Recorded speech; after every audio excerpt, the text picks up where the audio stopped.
감사합니다. 대출학교 남상훈입니다. 얼마 전에 6월 17일 날, 20년 6월 17일 날, 그리고 7월 10일 날 규제가 나왔잖아요. 많은 분들이 좀 혼란스러워 하실 것 같아요. 그래서 세금에 대한 문제도 그렇고, 취득세에 대한, 그러니까 문제가 이게 통과가 되냐, 안 되냐, 언제부터 시행이 되냐, 그러면 나는 어떻게 해야 되냐, 많이 고민을 하실 것 같아요. 그래서 근데 많은 분들이 세금에 대한 부분은 알고 계신데 전세자금 대출이 변경이 되는 거는 모르는 경우도 많더라고요. 그래서 저는 오늘 그 부분에 대해서 설명을 좀 드릴게요. 저희가 보통 은행에서 전세자금 대출을 나갈 때 주택금융공사, 도시보증공사, 서울보증법 여기 세 군데에서 보증서를 발행을 해서 대출이 나가는 형태예요.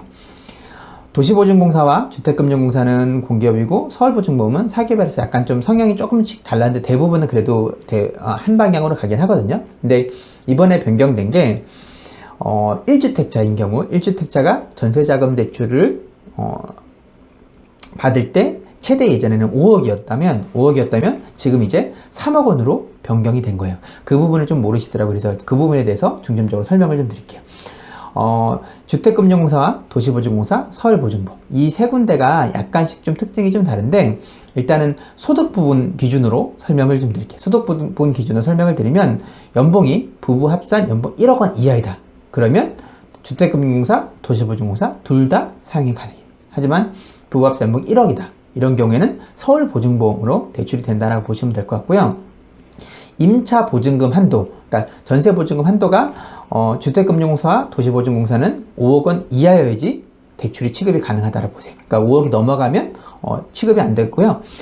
주택금융공사는 지방은 3억, 그 다음에 도시보증공사는 지방은 4억 원 이하여야지 기본적으로 취급 조건이에요. 그리고 서울보증보험은 이런 제약 조건이 없다라고 보시면 돼요. 그래서 서울의 고가 전세 같은 경우에는 전세자금 대출 받는다. 그러면 서울보증보험으로 받는 경우가 많다라고 보시면 될 것 같고요.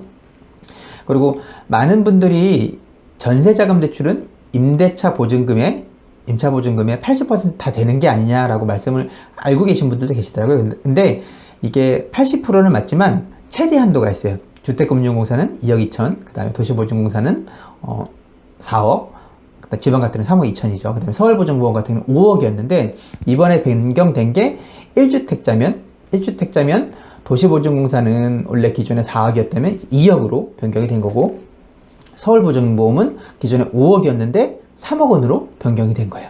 그러면 기존에 내가 이제 전세자금 대출을 받고 있어서 이번에 연장해야 되는 경우 있잖아요. 아니면 내년에 연장한다. 이런 경우에는 3억 원으로 축소가 됐지만 혹은 2억 원으로 축소가 됐지만 기존에 재계약 연장하는 경우에는 한 번까지는 갱신이 가능하다라고 보시면 될 것 같고요. 2번 이상 해주는지는 저도 그거는 질의를 한번 해봐야 되는데, 그러니까 한 번은 가능하다라고 보시면 될 것 같아요. 그래서 그리고 새로운 계약권이다 했을 때는 변경된 거. 무주택자는 최대 5억 원까지 가능하지만 1주택인 경우에는 최대 3억 원까지만 대출이 가능하다고 보시면 될 것 같아요. 그리고 이번에 새로 생긴 거죠. 6월 17일 날 생긴 규정인데 내가 전세자금 대출을 받고 있었는데 투기과열지구내 3억 원 이상 아파트를 취득하게 되면 소유권 이전을 하게 되면 이거는 전세자금 대출이 회수하는 조치가 생겼어요. 다 알고 계실 텐데 혹시나 해서 이번에 생긴 규정이니까 그래서 이게 근데 아파트 3억 원 초과 아파트에 대한 거고 빌라나 아니면 다세대 요런 거는 상관이 없다고 보시면 될 것 같아요. 그리고 주의할 점이 제가 투기 과열 지구내 아파트라 그랬잖아요. 그러면 조정 대상 지역 아파트 같은 경우에는 상관이 없다라고 보시면 될 것 같아요. 그래서 내가 무주택인데 주택을 취득했다. 그러면 투기 과열 지구내 3억 원 초과하는 아파트는 안 된다라고 보시면 될 것 같고 조정 대상 지역부터는 상관이 없다라고 보시면 돼요. 전세자금 대출 환수가 안 된다라고 보시면 될 것 같고 내가 무주택자인데 최대 받을 수 있는 한도는 5억 원이었다면 지금은 1주택자로 변경이 되면 3억 원까지 변경이 된다라고 보시면 될 것 같아요. 그리고 임대인 동의는 다 아실 텐데 임대인 동의 같은 경우에는 주택금융공사는 임대인 동의를 안 받아도 되고 도시보증공사나 서울보증보험은 임대인 동의를 받아야 된다고 보시면 될 것 같아요. 그래서 이번에 한도가 5억 원에서 3억 원으로 변경이 됐으니까 그 점 유의해서 대출을 받으시면 될 것 같아요. 다음에 또 다른 내용으로 찾아뵙도록 하겠습니다. 이상 남상수입니다.